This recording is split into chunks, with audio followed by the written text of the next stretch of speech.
ഒരു സ്പേസ് ഇട്ട് തന്നെ നിന്നാൽ മതി, ഒരു കയ്യേലത്തിൽ അങ്ങനെ നിർത്തിയാൽ മതി. അതാണ് നല്ലത്. വിശ്വാസം ഉണ്ടാകുമ്പോഴാണ് വിശ്വാസം തകർച്ച വരിക. എനിക്കറിയില്ല സത്യസന്ധമായി പെരുമാറാണ്ട് ഇരിക്കാനായിട്ട്. ഞാനങ്ങനെ പഠിച്ചിട്ടുമില്ല.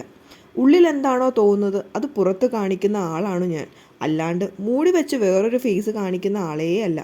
എനിക്ക് തല്ലുകൂടാൻ അറിയാഞ്ഞിട്ടല്ല, പക്ഷെ വിശ്വസിച്ചു പോയി. ഇതൊരു പാഠമാണ്, ഇതൊരു ലെസണാണ്. സുഹൃത്തുക്കളെ തിരഞ്ഞെടുക്കുമ്പോൾ അത്രമാത്രം കെയർഫുൾ ആയിരിക്കണം.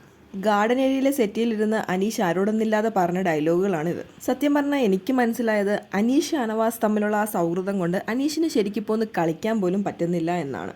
വന്ന അന്നു മുതൽ അനീഷ് അവിടെ സൗഹൃദങ്ങൾ വേണ്ട എന്ന് പറഞ്ഞത് ഒറ്റയ്ക്ക് കളിക്കാൻ വേണ്ടിയാണ്. എനിക്ക് മനസ്സിലായത് അനീഷ് ഫ്രണ്ട്ഷിപ്പിന് 100% വിശ്വാസം കൊടുക്കുന്ന ഒരാളാണ്. അതുകൊണ്ടാണ് ഷാനവാസ് നെവിൻ ഇഷ്യൂവിൽ അനീഷ് ഷാനവാസിൻ്റെ ഒപ്പം കട്ടയ്ക്ക് നിന്നതും. കൂടെയുള്ള ആളുടെ ചെറിയ മാറ്റം അല്ലെങ്കിൽ പെരുമാറ്റം പോലും അനീഷിൻ്റെ മനസ്സിന് ചിലപ്പോൾ തളർച്ച ഉണ്ടാക്കാം. ചിലരങ്ങനെയാണല്ലോ.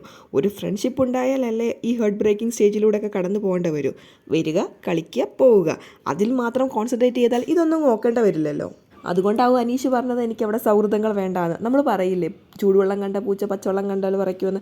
ഇതിനു മുമ്പ് ഇതുപോലൊരു ചൂടുവെള്ളത്തിൽ അനീഷ് ചാടിയിട്ടുണ്ടാവും. പുറമെ ഈ പരുക്കനെന്ന് കാണിക്കുന്നവരൊക്കെ ഉള്ളുകൊണ്ട് ഇന്നസെൻ്റ് ആയിരിക്കും. കാരണം ഇൻ കേസ് ഞാൻ ഇവിടെ ഒരു ഫ്രണ്ട്ഷിപ്പിലേക്ക് കയറിപ്പോയി കഴിഞ്ഞാൽ പിന്നെ എനിക്കതിൽ നിന്ന് തിരിച്ചു വരാൻ പറ്റില്ല എന്ന് ഉള്ളുകൊണ്ട് ബോധ്യമുള്ള ഒരാൾ ഒരു പരുക്കനൊക്കെ കാണിച്ച് എനിക്ക് ആ ഫ്രണ്ട്ഷിപ്പ് വേണ്ട എന്നൊക്കെ പറഞ്ഞ് നിൽക്കും. അതാണ് എനിക്ക് അനീഷിൻ്റെ കേസിൽ തോന്നിയിട്ടുള്ളത്. എനിവേ, വരും ദിവസങ്ങളിൽ അനീഷ് ഷാനവാസ് സൗഹൃദം ഉണ്ടാവുമോ അല്ലെങ്കിൽ അത് ബ്രേക്ക് ചെയ്യുമോ എന്നൊക്കെ നമുക്ക് കണ്ടു തന്നെ അറിയാം. കൂടുതൽ ബിഗ് ബോസ് അപ്ഡേറ്റ്സിനായി ദയവായി ചാനൽ ഫോളോ ചെയ്യുക.